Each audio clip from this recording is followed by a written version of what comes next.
Iran के Natanz एटमी अड्डे पर हमले के बाद अब रूस भड़क गया है और रूस ने नतांज साइट पर इंटरनेशनल असेसमेंट की भी डिमांड की है। रूस ने धमकी दी है कि एटमी ठिकानों पर हमला सभी खाड़ी देशों को तबाह कर सकता है। तो इधर ईरान के राष्ट्रपति ने मुस्लिम देशों को एक साथ लाने का एक बड़ा दांव चल दिया है। ईरान ने खुलासा किया कि उसने तुर्की और ओमान पर हमला नहीं किया। ऐसे में सवाल खड़ा यह हो रहा है कि इन देशों पर मिसाइलें आखिर दागी किसने?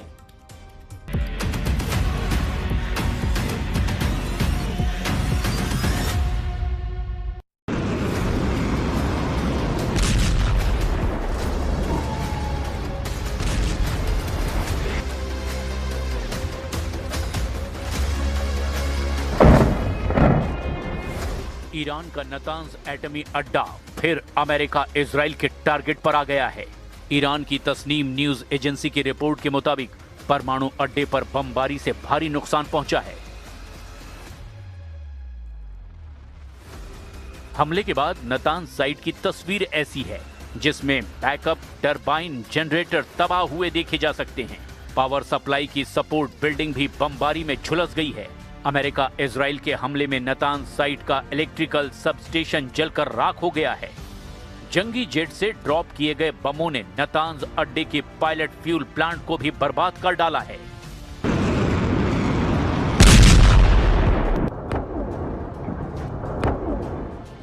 गनीमत सिर्फ इतनी है कि बम धमाकों से न्यूक्लियर साइट पर रेडियो एक्टिव लीक नहीं हुआ, वरना नरसंहार तय था। एटमी अड्डे पर हुए हमलों के बाद बौखलाए ईरान ने अंधाधुंध मिसाइलों की बौछार शुरू कर दी। ईरान की मिसाइलें यरूशलेम के वेस्टर्न वॉल और डोम ऑफ द रॉक कंपाउंड के करीब फटने लगी हैं। जूनियर खामनेई के विस्फोटक रॉकेटों के धमाके तेल अवीव और वेस्ट बैंक को दहलाने लगे हैं। बगदाद में अमेरिकी सैन्य ठिकानों को ईरान भीषण बमबारी करके जलाने लगा है।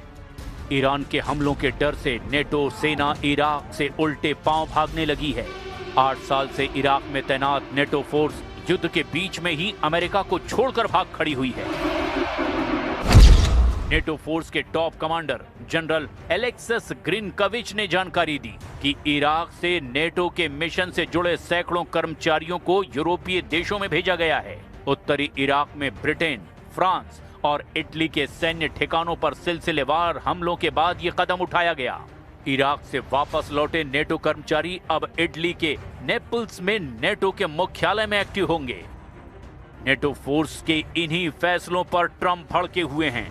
उन्होंने युद्ध में साथ न दे रहे नेटो सदस्यों को कायर तक कह दिया है।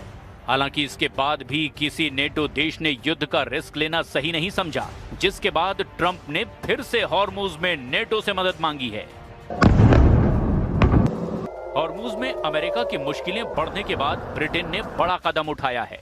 प्रधानमंत्री कीर स्टारमर ने अमेरिकी सेनाओं को ब्रिटेन के सैन्य अड्डों से ईरान पर हमले का लाइसेंस दे दिया है। अमेरिका अब RAF फेयरफोर्ट और हिंद महासागर के डियोगो गार्सिया बेस का इस्तेमाल हॉर्मुज स्ट्रेट में डिफेंस के लिए कर पाएगा। युद्ध का एपिसेंटर अब स्ट्रेट ऑफ हॉर्मुज बन गया है, जहां ईरान सब पर भारी पड़ रहा है। लेकिन ट्रंप हॉर्मुज स्ट्रेट पर कंट्रोल का मिशन शुरू कर चुके हैं। अमेरिका ने अपने सबसे विध्वंसक हथियारों को वॉर जोन में भेजना शुरू कर दिया है। ट्रंप ने बॉक्सर एम्फीबियस रेडी ग्रुप और 11वीं मरीन एक्सपीडिशनरी यूनिट को हॉर्मुज पर कंट्रोल के लिए भेजा है, जिसके साथ USS पोर्टलैंड और USS कॉनस्टॉक ट्रांसपोर्ट डॉकशिप भी भारी भरकम हथियारों को लेकर पहुंचे हैं। इन तीनों जहाजों पर 4000 से ज्यादा मरीन्स और सैनिक तैनात हैं। USS बॉक्सर पश्चिम एशिया पहुंचकर USS त्रिपोली से जुड़ जाएगा। USS त्रिपोली पर पहले से ही 2200 मरीन्स तैनात हैं। अब ईरान के पास कुल अमेरिकी सैनिकों और मरीन्स की तैनाती 8000 के पार पहुंच गई है। ट्रंप को पता है कि हॉर्मुज में ईरान को हराना आसान नहीं। हालांकि वो दावा कर रहे हैं कि इसके लिए उन्हें कई देशों की मदद चाहिए। It's a simple military maneuver. It's relatively safe, but you need a lot of help in the sense of you need ships, you need volume. And NATO could help us, but they so far haven't had the courage to do so. जिस तेल root को block कर Iran ने America की हेकड़ी गुल कर दी है, वहां कब्जे के लिए ट्रंप ने जिन हथियारों पर भरोसा जताया है, उनके नाम भी जान लीजिए। अमेरिका ने हॉर्मुज फ्रंट पर F-35B stealth fighter jet, MV-22 osprey, ये टिल्ट रोटर एयरक्राफ्ट है, CH-53E भारी helicopter, AH-1Z viper attack helicopter, UH-1Y venom utility helicopter, A-10 वॉथोंग विमान और अपाचे हेलीकॉप्टर हथियारों के साथ 5000 पाउंड के बंकर बस्टर बम भी भेजे हैं। अमेरिका ने हथियारों की तैनाती में इजाफा मुस्तफा खामनेई की नई धमकी के बाद किया है, जिसमें मुस्तफा ने युद्ध में ईरान की जल्द जीत का दावा किया। सुप्रीम लीडर बनने के बाद मुस्तफा खामनेई का पहला ऑडियो भाषण ईरान ने रिलीज किया है। अपने भाषण में मुस्तफा ने ट्रंप के तख्ता पलट की साजिश पर करारा हमला किया।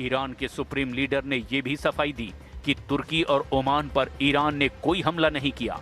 दोनों देशों पर हुए हमलों को मुस्तफा खामनेई ने दुश्मनों की फूट डालने की साजिश कहा है। मुस्तफा ने एक बार फिर से एटम बम बनाने वाले आरोपों को खारिज कर दिया है, लेकिन अमेरिका अभी भी ईरान की लीडरशिप की हिट लिस्ट बना रहा है। अब जिन लीडर को अमेरिका इजराइल ने टारगेट पर लिया है, उसमें मुस्तफा का नाम टॉप पर है। अमेरिका ने ईरान के 6 टॉप लीडर के सिर पर $1 करोड़ का इनाम रख दिया है। इसमें से 2 टॉप लीडर अली लारिजानी और इस्माइल खतीम का खात्मा हो चुका है, जिसके बाद मुस्तफा का नंबर बताया जा रहा है। लेकिन ईरान एक नए दांव से अमेरिका को झटका देने की तैयारी कर रहा है। ईरान के राष्ट्रपति मसूद पजेश्कियन ने इस्लामिक देशों को एक स्टेज पर लाने का प्लान बनाया है।